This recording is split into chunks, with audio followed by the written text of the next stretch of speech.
¿Tu hijo tiene TDAH o lo sospechas por sus problemas de atención, hiperactividad o impulsividad? Seguro que has vivido en tus propias carnes sus problemas con los estudios, las relaciones sociales o la conducta y el comportamiento. Y la inmensa mayoría de las ocasiones sin entender lo que estaba pasando realmente. Es probable que dieras por hecho que no podía hacer más o que simplemente no se estaba esforzando lo suficiente. Si quieres saber de verdad qué es el TDAH y por qué le provoca a tu hijo este tipo de problemas, no te pierdas este vídeo. Te lo voy a contar todo. Soy Manuel Antonio Fernández, neuropediatra especializado en problemas de aprendizaje y conducta y ayudo a padres de niños con problemas como el TDAH, la dislexia o el autismo a identificarlos y a establecer el tratamiento y la terapia más adecuado en cada caso, para resolverlo y para que consigan normalizar al 100% su situación personal, social y familiar de una vez por todas. En este vídeo te voy a explicar todo lo que necesitas saber para entender qué es el TDAH, por qué aparecen los síntomas y qué hacer para vencerlo definitivamente, gracias al tratamiento y a la terapia más adecuada para tu hijo.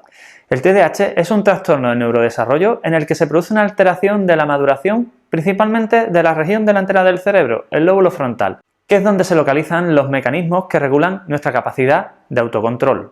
De esta forma, nos cuesta controlar la atención, los movimientos y los impulsos, y por eso pueden aparecer los problemas con los estudios, con la conducta o las relaciones sociales. La frecuencia actual del TDAH es alta, más o menos un 7%, lo que equivale aproximadamente a un niño por cada clase. De hecho, junto con la dislexia y las altas capacidades, son las 3 causas más frecuentes de fracaso escolar en nuestro país. Y por cierto, eso de que el TDAH es un problema nuevo, que está de moda y que todos los niños inquietos o despistados se están diagnosticando de esto, es absolutamente falso. El TDAH siempre ha existido. El problema es que nunca se le ha prestado la atención que debería. Los niños que hoy en día se diagnostican de TDAH son a los que hace 20 años se les decía simplemente que no valían para estudiar y tenían que acabar terminando y dejando los estudios. Además, todos los estudios realizados muestran cómo la mayoría de los niños con TDAH están aún sin diagnosticar. De hecho, 2 de cada 3. Así que espero que ahora te quede clara esta situación. Al hablar de las causas del TDAH tenemos que centrarnos en las 2 principales. Por un lado la genética y por otro lado las gestacionales. El 70% de los factores que predisponen a desarrollar problemas de atención, de hiperactividad o de impulsividad son genéticos. Tanto es así que más de la mitad de los niños con TDAH tienen algún padre con TDAH y más del 70% algún miembro de la familia con el mismo diagnóstico o síntomas parecidos, aunque no sean los padres. La conclusión que hay que sacar de esas cifras es que cuando hay alguien con TDAH en la familia es conveniente valorar los casos sospechosos entre todos los demás miembros familiares directos. ¿Por qué ocurre esto? Pues porque hay un grupo de genes encargados de la maduración de las zonas del cerebro responsables del control de la atención, del movimiento y de los impulsos, de ese lóbulo frontal. Si hay alteraciones en ellos, se transmiten de generación en generación y al final se transmite de esta forma el TDAH. Por otro lado, el 30% de los factores que predisponen están relacionados con problemas durante el embarazo. Estos están asociados a inmadurez al nacimiento como son prematuridad, bajo peso al nacer, el consumo de alcohol o de tabaco durante el embarazo, que también favorecen esa inmadurez. Es algo que vemos habitualmente en adopciones internacionales de países como Rusia y Ucrania, ya que los efectos del alcohol también alteran la maduración de las mismas zonas del cerebro que se alteran en el TDAH y, aunque esto puede ocurrir también en nuestras fronteras, es mucho más habitual que ocurran en este tipo de situaciones. Cuando hablamos del tema del tabaco durante el embarazo, siempre hago la misma pregunta a las madres que acuden a mi consulta: ¿cuánto has fumado durante el embarazo? Las que me dicen que lo han hecho, siempre les pido que me den una cifra, 1 o 2 cigarros al día. Te hago una cuenta muy sencilla. Un cigarro al día durante 280 días que duran el embarazo son 280 cigarros a lo largo de todo ese proceso. Esto se traduce en 14 paquetes. Esos 14 paquetes son los que ha fumado o ha provocado el niño antes de nacer sin que ni siquiera haya tenido voluntad para elegir. Ese consumo de tabaco durante el embarazo afecta al desarrollo del peso, de la maduración de su cerebro y a otros factores durante el embarazo, de manera que al nacer es uno de los factores que predisponen a tener problemas de aprendizaje de mayor.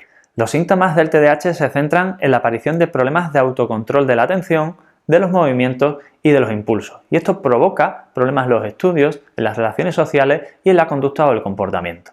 Los problemas de atención en el TDAH repercuten principalmente en el rendimiento académico, es decir, en la escuela es donde más necesidades de atención tienen los niños. Cualquier problema de concentración, allí es donde se va a notar por primera vez o de forma más significativa. Pero esto también puede repercutir en sus relaciones sociales, ya que si no es capaz de centrarse en una conversación en un grupo, procesa lento la información y no sigue el ritmo de sus compañeros, estos lo van a notar y muchas veces lo dejarán de lado o el mismo niño se sentirá fuera de esa integración.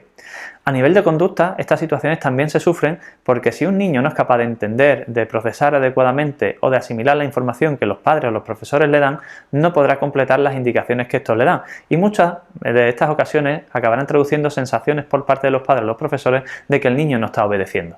Cuando aparecen problemas de impulsividad en el TDAH, las principales consecuencias afectan a la conducta y al comportamiento. Evidentemente, si un niño es impulsivo, tiene poca paciencia o no tolera las frustraciones, va a presentar rabieta, enfado y dificultades a nivel conductual.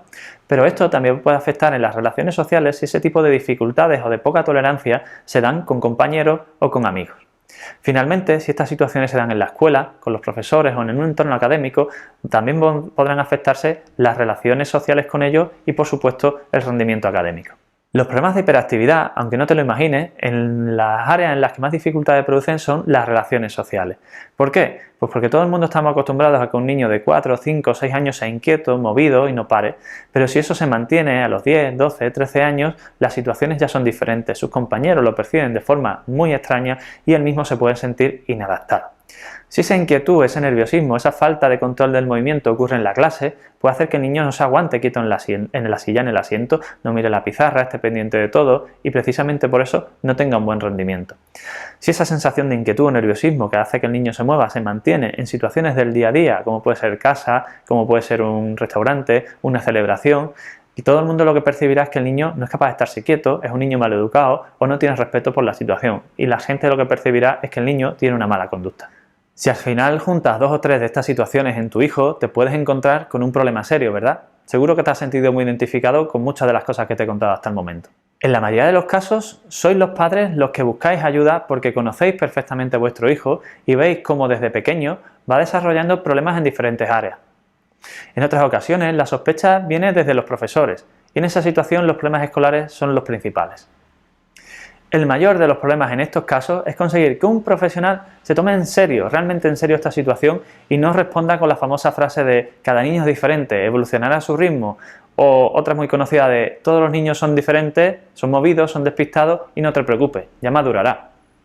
En casos como el del TDAH, retrasar el diagnóstico es dejar que los problemas crezcan y al final, ¿por qué ocurre esto?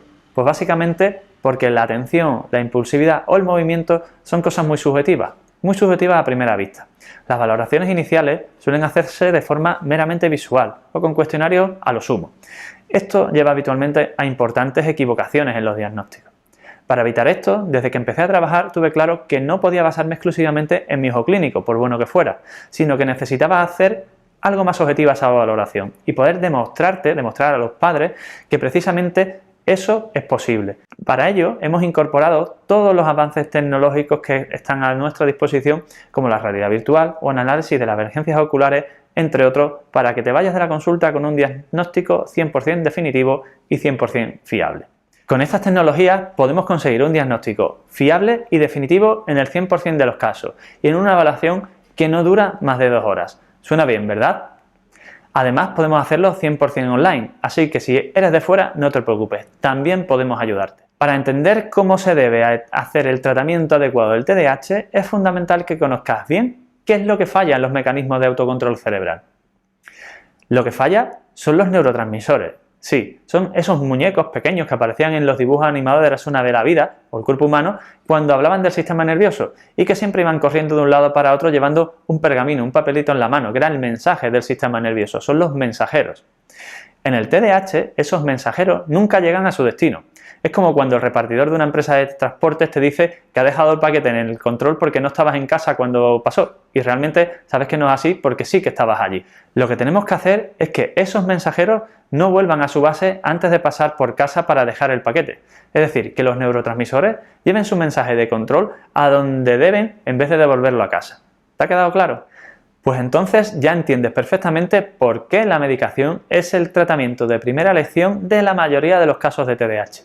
Hace eso precisamente que te he explicado. Evita que el mensaje coja la ruta de vuelta a casa antes de llegar a tiempo. Después de esto ya pueden funcionar como deben las terapias y todo lo que queramos hacer después, pero si la fuga de esos mensajes se salta, no hay terapia que valga. Como te digo, cuando ese mecanismo está suficientemente arreglado, otras medidas como los suplementos de omega 3, la terapia, la estimulación cognitiva y demás pueden ser efectivos. Tanto es así que no aceptamos pacientes para terapia si no están tratados correctamente. Realmente no me parece ético porque es dinero y tiempo invertido por vuestra parte sin sentido y sin resultado. Lógico, ¿verdad? Si tienes un hijo con problemas de rendimiento académico, relaciones sociales o conducta y comportamiento y percibes que hay problemas de atención, hiperactividad o impulsividad, descárgate ahora mismo mi guía gratuita para padres. Mi hijo tiene problemas de aprendizaje o de conducta. ¿Por qué? ¿Qué hago para solucionarlo? Encontrarás en ella instrucciones claras de los pasos a seguir para identificar la causa más probable gracias a una serie de cuestionarios adaptados personalmente por mí para que no pierdas el tiempo y vayas a tiro hecho a buscar la solución. Si ya tienes claro que tu hijo tiene TDAH, ponte en contacto ahora mismo con nosotros. Valoraremos tu caso y nos pondremos manos a la obra para ayudarte. Llama al 682-651-047 o escríbenos al mail recepcionista@elneuropediatra.es. Te estamos esperando.